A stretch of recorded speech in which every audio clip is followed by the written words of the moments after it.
America, this is Omar Hosea, the real. Happy Sabbath. Um, I'm not in my temple, my upper room, but we take this message anywhere and everywhere we go. So for those of you guys, man, who ain't so sensitive, you can ignore the sounds in the background. But we're going to try to get this as clear as we can and let the spirit of truth elevate your mind. But this is what happens to the so-called black man or the so-called African American and why he goes through what he goes through. This is out the Torah. It's not. See, so you see that what I'm reading out of. This is about what do you call the black man in America. I know for sure Israel is us. From Illinois, from Chicago down to Texas, Mexico, from Cali all the way to New York. We there. We pray go. Screw Hand 57. You know what I mean? We beyond that. We're more than the stars and the sands on the beach. That's how many of us there is. So, but as the reading goes, this is in the book of Isaiah 44. It goes as this. Now, this is the Most High talking to Jacob. This is his name. His mama and his daddy named him Jacob. So you have to ask yourself, where did Israel come from? And what happened? But we're going to stick to this prophecy right now. I'll ad-lib to some of the things what happened to me as well. But here, now, O Jacob, my servant. Jacob. The Most High said Jacob. Isaiah said Jacob, my servant. It didn't say anybody else. Israel, whom I have chosen. So we know that Jacob's name was changed to Israel. And we know that Israel means he who wrestles with God in Hebrew. Period. Thus says Yah, your maker. The creator who has helped you since birth. Fear not, my servant Jacob. Jeshurun, whom I've chosen, even as I pour water on thirsty soil and rain upon dry ground, so will I pour my spirit on your offspring. See that? Offspring is like breeding dogs, cattle, chicken, snakes, an offspring. That's why I call the Messiah my brother or my grandfather. Enoch, my grandfather. Abraham, my grandfather. Shem, my grandfather, because we traced this offspring down the line. My blessings upon your posterity, and they shall sprout like grass, like willows by watercourses. One shall say, I am Yah's, another shall use the name of Jacob. See? One shall say, I am the Lord's, or I am Yahweh's. Another shall mark his arm of Yahweh's. Another shall use the name of Jacob and adopt the name of Israel. So, Jacob, or Israel, is one person. Jacob had 12 sons. That's not Israel. Jacob is Israel. It's not the 12 tribes. That's why it's called the 12 tribes of Israel, like the United States of America. Now, thus says Yah, the king of Israel, the king of Jacob, the Redeemer, the Lord of hosts. I am the first, I am the last, and there is no God but me. Who like me can announce, can foretell it, and match me thereby, even as I told the future to an ancient people. And so, you see the king of Israel, that means he's the Most High, the king of Jacob. He didn't have Pharaoh or Rome or nobody as a king. He had only the Most High. And so he taught his 12 sons to do that. And so he's the king of Jacob, and he's the king of Jacob's sons, called Israel. And these 12 sons have a name like Judah. Judah's name didn't get changed, it's just Judah. Some man changed Judah to Jew, or Jewism, when really there was no religion concerning that. There was a way of life, because he was the king of Jacob. Let us read on. So let him foretell coming events to them. Do not be frightened, do not be shaken. Have I not from them all predicted to you? I foretold, and you are my witnesses. Is there any God then but me? There is no other rock. I know none. No, this is the Most High saying, speaking to this to Isaiah about what he done for Jacob, that he may understand his prophecy, and that you may understand your natural born given prophecy. Descendants or offspring of Jacob, who Yah was his king, not a human being. The makers of idols all work to no purpose, and the things they treasure can do no good, as they themselves can testify. They neither look nor think, and so they shall be shamed. Who would fashion a god or cast a statue that can do no good? Lo, all its inhabitants shall be shamed. They are craftsmen or merely human. They are craftsmen, comma, or merely human, period. Let them all assemble and stand up. They shall be cowed, and they shall be shamed. You know, the Creator, when you're cowed or coward, or you're subject, you shame. And so Ham, when he got cursed, he shamed himself, he shamed his father, he shamed his God, he shamed his father's house, because he didn't do anything about it. The craftsman in the iron with his tools works it over charcoal and fashions by hammering. Work with the strength of his arm, and should he go hungry, his strength would ebb. Should he drink no water, he would grow faint. The craftsman in wood measures with a line, like your cross is in a wood. That's why it says, cursed be he who be hung on wood, because a lot of wood craftsmen made gods out of wood. And so God cursed the wood. He cursed the man who would be on wood.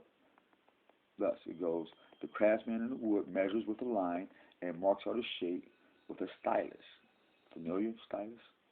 Just that point on your screen, on your thing. Craftsman, you craft yourself on your iPods and tablets. He forms it with his scraping tools, marking it out with a compass. He gives it a human form. See, the cell phones and these, they give it a human form called video and pictures and stuff. The beauty of a man to dwell in the shrine, which is the box or the computer, for he cuts down cedars. When we do commercials, we do car commercials and stuff like that. So we order stuff, they have cut down some trees to get us our products or furniture. He chooses plain trees and oaks. See, he sets aside trees of the forest or plants firs, F-I-R-S, and the rain makes them grow. All this serves man for fuel. He takes some to warm himself, and he builds a fire and bakes bread. He also makes a god of it and worships it, and fashions an idol and bows down to it, the Christmas tree. Part of it he burns in the fire after Christmas, right? On that part he roasts meat. That's your leftovers, right?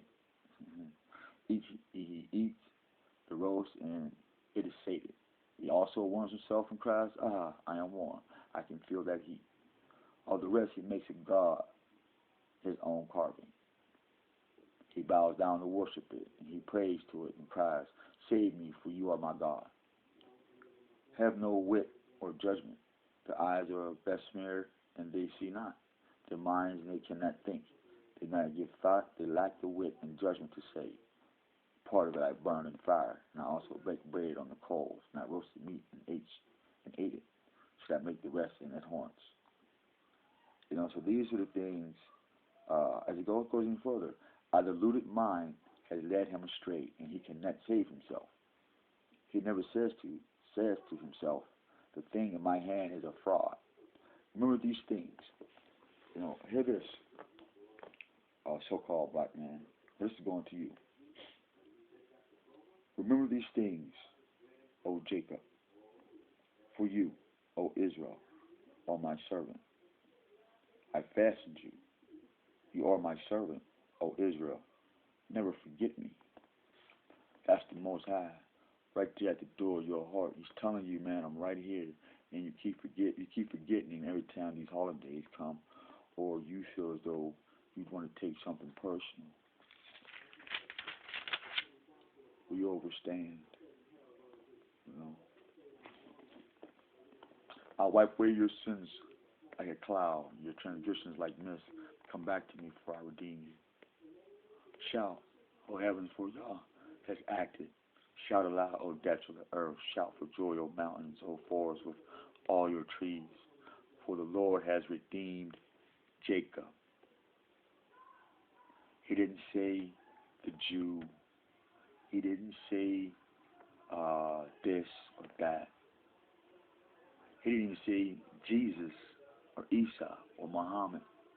He said Jacob. All through these books and these whatever, it's about Jacob. And what God is doing through Jacob. Like a carpenter uses his stretch tool to stretch carpet across the room. Or a plumber uses a monkey wrench to tighten up a bolt. Or an auto mechanic who uses his engine decoder to check engine light. Jacob is the solution. We have the solution. We are the solution. But you give it up. He says, thus says Yah, your Redeemer who formed you in the womb. It is I, Yahweh, Yahlah, who made everything and who alone stretched out the heavens and unaided spread out the earth and who annual the omens of diviners and make fools of the augurs, who turn sages back and make nonsense of their knowledge, but confirm the word of my servant and fulfill the prediction of my messengers.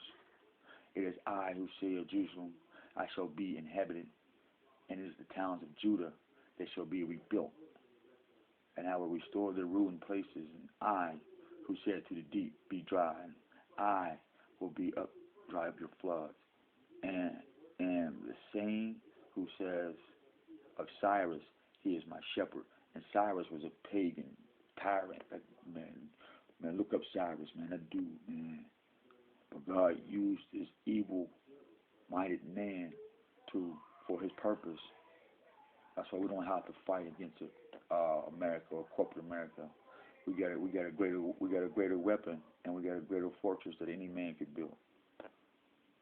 That's why Jahalah was Jacob's king, because he knew that. And so he changed his name to Israel, because before he knew that or accepted that, he had to wrestle. He had to wrestle. Like I did, and like you have to with God. You just can't get in there and think, oh, thank you, Father, for letting me just walk on. No, you got to wrestle with some stuff to get your new name. And so when Jacob wrestled, it was called Israel, he who wrestled with God. That's why he had that messed up hip. Thus I got a bad back, or hip rather. But let me continue on. It says, he shall fulfill my purpose, Cyrus. He shall say in Jerusalem, she shall be rebuilt, and to the temple you shall be found again. But here's the point right now. Here's what I told people about Messiah. There's so many Messiahs. We have it written here. Thus said the Lord to Cyrus, his anointed one, whose right hand he has grasped, treading down nations before him, ungirding the loins of kings, opening doors before him, and letting no gates stay shut. I will march before you and level the hills that loom up, and will shelter doors of bronze and cut down iron bars. And I will give you treasures concealed in the dark and secret hoards, so that you may know that it is I, Yahlah, the God of Israel, who call you by name, for the sake of my servant, Jacob. You hear that? He called the evil guy Cyrus for the sake of his servant, Jacob, who wrestled with God, meaning Israel, my chosen one. Not my chosen two, not my chosen race or nothing like that, but my chosen one. I call you by name. I hail you by title, though you have not known me.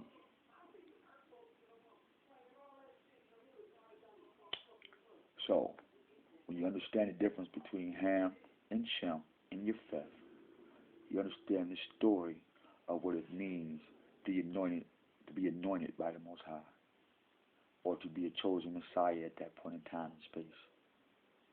There's many messiahs, appointed ones, elect. There's a whole different array of messengers and prophets, and they all have their own office. And so we'll go with this to confirm this about the metaphor or the parable as follows. Shame on him who argues with his maker, though not but a potsherd of earth. And it goes on. And this is in the New Testament, this verse right here. So the clay say to the potter, what are you doing? That's in the New Testament. This is Isaiah 45:9. Your work has no handles. Shame on him who asks his father, that are you begetting? Or woman, what are you bearing? Thus said Yahweh, Israel's Holy One and Maker. Will you question me on the destiny of my children? And will you instruct me about the work of my hands? It was I who made the earth and created man upon it. My own hand stretched out the heavens, and I marshaled all their hosts. It was I who roused him for victory, and who leveled all roads for him. He shall rebuild my city, and let my exiled people go, without price and without payment, said the Lord of hosts.